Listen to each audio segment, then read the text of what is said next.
Hey, I'm Callie. Thanks so much for watching Graceland Online. Graceland Church exists to see lives transformed in the neighborhoods, the generations, and the nations through Jesus Christ. The teaching that you're about to hear is based on the Bible, and we believe that it will be inspiring and relevant to your life. And if you're here because you're searching for answers to tough questions and looking for help on how to navigate life, we would love for you to text us with any questions or if you just need someone to talk to. And again, thanks for watching Graceland Online. We're praying for you, and we hope that this video will be an encouragement to you on your spiritual journey. Hey, thanks so much for watching this episode of Graceland Online. My name is Nate. I serve as one of the leaders here at Graceland, and the month of May, as I mentioned in the last episode, is Mental Awareness Month. Mental Awareness Month. It's really not a month that maybe perhaps a lot of us think about, but increasingly it's gaining traction, I think, in people's lives and relationships, friendships, marriages, families, because we want to be people who are emotionally healthy. We're emotional beings. You're an emotional person. I'm an emotional person. I don't mean when I say that you and I are an emotional person that we're up and down, though at times we are. I mean the fact that God has created all things. He's created you and He's created me, and God is an emotional God, and consequently we are, with the very part of who we are, emotional beings. Here's this facet of who we are. So we want to express our emotions in healthy ways, right ways, beneficial ways. And last time I talked about depression and even maybe a close cousin, anxiety and worry that really probably all of us in some form or fashion have struggled with.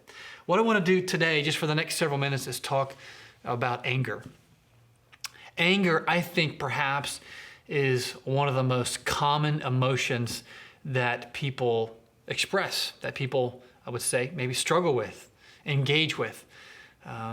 One person said in a book called Uprooting Anger, a guy named Robert Jones said that people are either anger concealers or anger revealers. Anger revealers are the people where we say you're walking on the proverbial eggshells because you don't know how they're going to respond, how they're going to react to something that you say or do or don't say or don't do. The anger concealer is the man, the woman, the boy, girl who is icy cold in their response and interaction with you. So anger is something that touches all of our lives. You know, in the Bible says throughout the scriptures, be angry and do not sin. The word sin is a word that stands for things that we do, things that we say, and things that we think that are not helpful, that would be according to God and the Bible, in opposition to what God says in the Word, that undermine who we are and aren't helpful to love God and aren't helpful to love other people. And so we see this command, be angry and don't do wrong. It seems like an impossible task. How do I get angry and do it in a way that's constructive? You know, there's a definition that I heard from a counselor that I wrote, that I read in a book years ago. I don't remember the name of the book, but I remember this definition, which is kind of bizarre, that I would remember a definition, but not the name of a book. And here's the definition. Anger is a whole person response towards some perceived injustice that's thrust upon you. I know that's a mouthful, so let me say it again.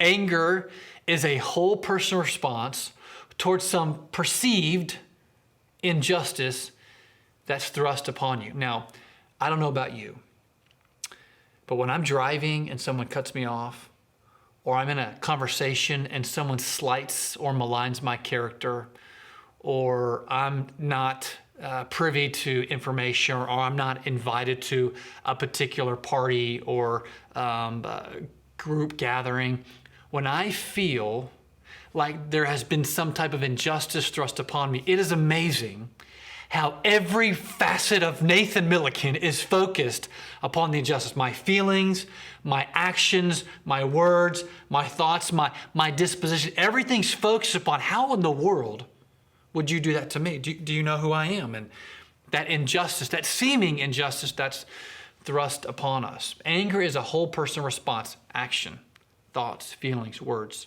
thoughts. Whole person response towards some perceived injustice that's thrust upon you. So what do you do? What do you do when you get angry? You've heard the expression, he or she flew off the handle. Well, that's not helpful. Think about the imagery there, right? You got an axe head, and you swing that thing, and you're explosive in your anger or icy cold in your anger, and they're about to fly, and she's about to fly off the handle like an axe head is about to fly through the air and get lodged in your forehead. Not a pretty sight, not something that's encouraging. You're going to jail if that happens, right? So what do we do with regards to anger and expressing it in helpful ways, beneficial ways? Here's 3 A's. The one would be to analyze why we get angry.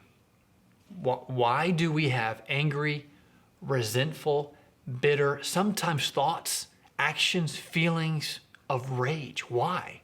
I think questions are a great tool to ascertain why we do what we do, why we feel the way that we feel, and why we think the way that we think. Have you ever asked yourself, why did I think that way? Why am I so upset? Why did I get so angry? Why am I so frustrated and irritated with this person? Questions help to examine the motives and the inner workings of our heart. So analyze. It's not enough just to analyze it, right? We want to admit that oftentimes I'm the problem. Oftentimes you're the problem. There's a guy named C.S. Lewis. C.S. Lewis was a philosopher. He lived several years ago, a theologian. He wrote a lot of books. And he says, quoting another guy named Augustine, who lived hundreds of years ago, he says that the reason why we do what we do in terms of unhelpful things, unhelpful thoughts, unhelpful words, unhelpful actions is because we have disordered loves. Disordered loves. We're supposed to love God with every facet of who we are.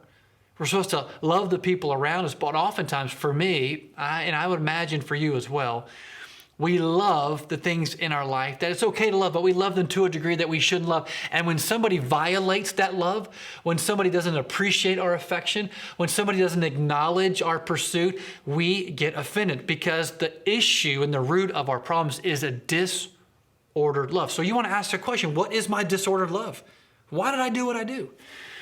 And then the second A, which I think is really hard, is to admit that we're the problem more often than not. You know, I've been married going on 19 years. I've got 4 kids. And when I first got married, I thought I was a pretty selfless person. I thought I was a pretty giving person, a pretty compassionate person. But the longer I've been married, the more I realize I am really selfish. And I'd really prefer you not to tell people that, all right? And I am a guy that really likes my preferences and my comforts and my conveniences. And I've grown in my marriage to understand oftentimes the root of the problem is me. And so I want to analyze, I want to admit, and then thirdly, I want to move to action. It's not enough just to analyze things and to really have a good assessment on things. It's not enough just to even acknowledge and admit that we're the problem so often, which is the case. We want to be moved to action. We want to change, right? I mean, I know you're watching this and you might be thinking about somebody else who has been angry, perhaps a parent, perhaps a spouse or a friend, a boss, a coworker, and they have flown off the handle.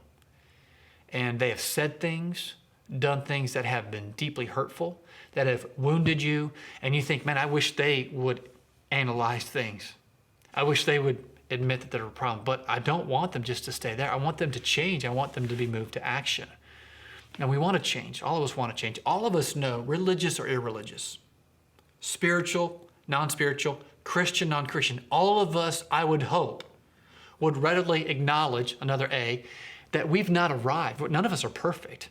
None of us always does what is right. None of us always serves and thinks and loves people the way that we would like to be thought of and to be served and to love. And so we want to move towards action. How do you do that? This is where we always want to, in some form or fashion, point you to truth and point you to a person. Not me, not Ryan, not Tim. Both those guys have been on Graceland Online, but we want to point you to Jesus.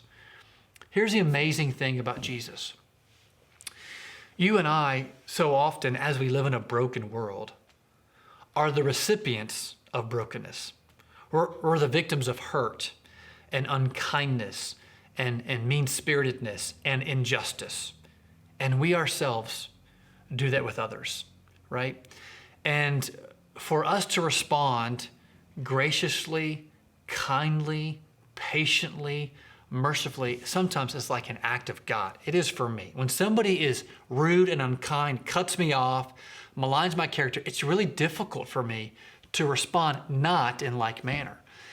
And yet when you look at the scriptures, the Old and New Testament, which comprise this book that we call the Bible, Jesus is this amazing figure, this amazing person who, though he was betrayed, though his character was maligned, though people used all sorts of things and called him all sorts of names and undermined him and eventually orchestrated a plan to bring about his murder and succeeded, yet that was part of God's plan.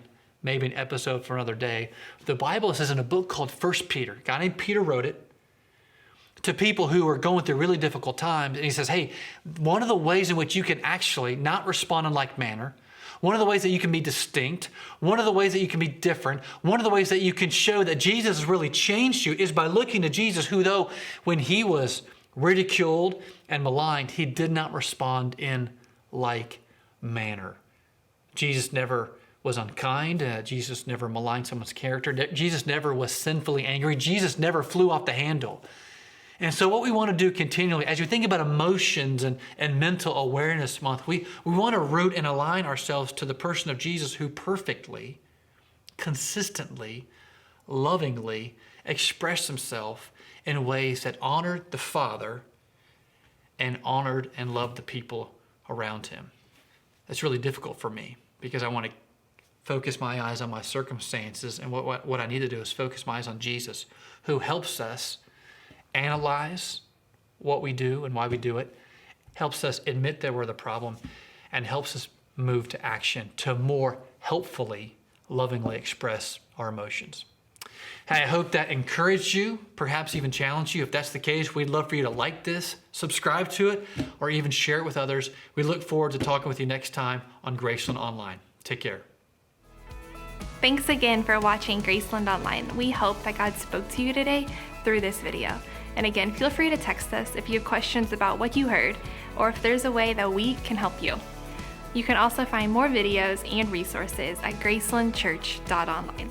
Thanks again for watching, and we hope you'll join us again soon.